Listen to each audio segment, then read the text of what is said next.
എല്ലാ മതങ്ങളിലും ഈ ഗന്ധർവ സങ്കല്പമുണ്ട്. ഗന്ധർവൻ അതിശക്തനായ ഒരു സൗന്ദര്യമുള്ള വ്യക്തിയായിട്ടാണ് കണക്കാക്കുന്നത്. ഗന്ധർവ വാസനയിലൂടെ ഒത്തിരി കാര്യങ്ങൾ മനുഷ്യന് നേടിയെടുക്കാൻ കഴിയും. ധനധാന്യ സമൃദ്ധിയെ നേടിയെടുക്കാൻ പറ്റും. സൗന്ദര്യ സങ്കല്പങ്ങളിൽ ഉയർന്ന ഒരു കാഴ്ചപ്പാട് ഉണ്ടാക്കിയെടുക്കാൻ പറ്റും. ജീവിത നിലവാരം ഉയർത്താൻ സഹായിക്കും. അങ്ങനെ എല്ലാ നിലയിലും ഗന്ധർവൻ എന്ന് പറയുന്ന കാഴ്ചപ്പാട് ചെറുതല്ലായിരുന്നു.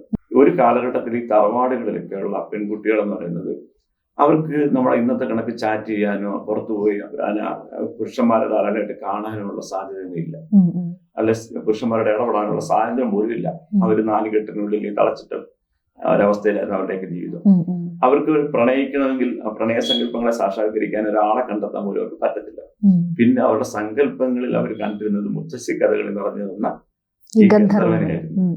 അതുകൊണ്ട് തന്നെ ഇവര് ഗന്ധർവനെയാണ് അവർ പ്രണയിച്ചുകൊണ്ടിരുന്നത്. ഒരിക്കൽ ഗന്ധർവൻ വരും, എന്റെ അടുക്കലെത്തും എന്നൊരു കൗമാരക്കാരിയായ പെൺകുട്ടി സങ്കല്പിച്ചു വെക്കുകയാണ്. മുത്തശ്ശി കഥകളിലൂടെ പറയും ഗന്ധർവൻ വരും, ഗന്ധർവൻ കരിമ്പാണ് അദ്ദേഹത്തിന്റെ വില്ലായിട്ട് കൊണ്ടു നടക്കുന്നത്. അദ്ദേഹത്തിന്റെ കൈവശം നമ്മുടെ അമ്പും വില്ലും ഉണ്ട്. ആ ഉള്ള വില്ലെന്ന് പറയുന്നത് സ്ത്രീകളെ ആകർഷിക്കുന്ന തരത്തിലുള്ളതാണ്, അതിസൗന്ദര്യവാനാണ് എന്നൊക്കെ നമ്മൾ പറഞ്ഞു കേൾപ്പിച്ചിട്ടുണ്ട്. ഈ സങ്കല്പം വെച്ചുകൊണ്ട് ഈ കുട്ടി അവരുടെ കാഴ്ചപ്പാടിൽ ഈ ഗന്ധർവനെ അങ്ങ് പ്രണയിക്കും, കലശലായിട്ട് അങ്ങ് പ്രണയിക്കും സങ്കല്പത്തിലൂടെ. അങ്ങനെ പ്രണയിക്കപ്പെട്ട് കഴിയുമ്പോൾ കുറെ കഴിയുമ്പോൾ ഒരു ഡിപ്രഷൻ പോലെ ഈ കുട്ടിക്കുണ്ടാവും.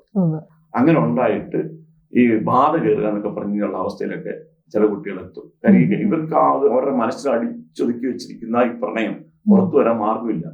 അവര് ഗന്ധർവ ക്ഷേത്രങ്ങളിൽ പോയി തൊഴും, പാലച്ചുവട്ടി പോയിരിക്കും. അങ്ങനെയൊക്കെ ആയിട്ട് അവരുടെ മനസ്സ് വേറൊരു തലത്തിലേക്ക് എത്തുകയും ഇവരിൽ ഈ ബാധ പോലെ വരുമ്പോൾ ഇതുപോലുള്ള പൂജാരിമാരെയൊക്കെ വിളിച്ച് വരുത്തിയിട്ട് പഞ്ചവർണ്ണ കളറൊക്കെ ഇട്ട് ആ ഗന്ധർവന്റെ പാട്ടൊക്കെ പാടി ഇവരെ കളത്തിന്റെ കൊണ്ടിരുത്തി അവരെ ആ ദോഷം മാറ്റുന്ന ക്രിയകളൊക്കെ ഒരു കാലഘട്ടത്തിൽ നടന്നിരുന്നു. പക്ഷെ ഇന്നത്തെ പെൺകുട്ടിയൊക്കെ എന്തുകൊണ്ടാണ് ഗന്ധർവബാധയേക്കാത്തത്? കാര്യം അവർക്ക് ഈ ഒരു കാഴ്ചപ്പാടില്ല. കാര്യം അവർക്ക് പുറത്ത് ഇഷ്ടം പോലെ ഗന്ധർവന്മാരെ കാണാൻ കഴിയും, പക്ഷെ ഇവർക്ക് അന്നത് കാണാൻ കഴിയില്ല. ജ്യോതിഷമോ വാസ്തുവോ പൂജയോ നിങ്ങൾക്ക് ആവശ്യമുണ്ടോ? താഴെ കാണുന്ന നമ്പറിൽ വാട്സപ്പ് ചെയ്യൂ. നിങ്ങൾ ചെയ്യേണ്ടത് ഇത്രമാത്രം: താഴെ കാണുന്ന നമ്പർ നിങ്ങളുടെ മൊബൈലിൽ സേവ് ചെയ്യൂ.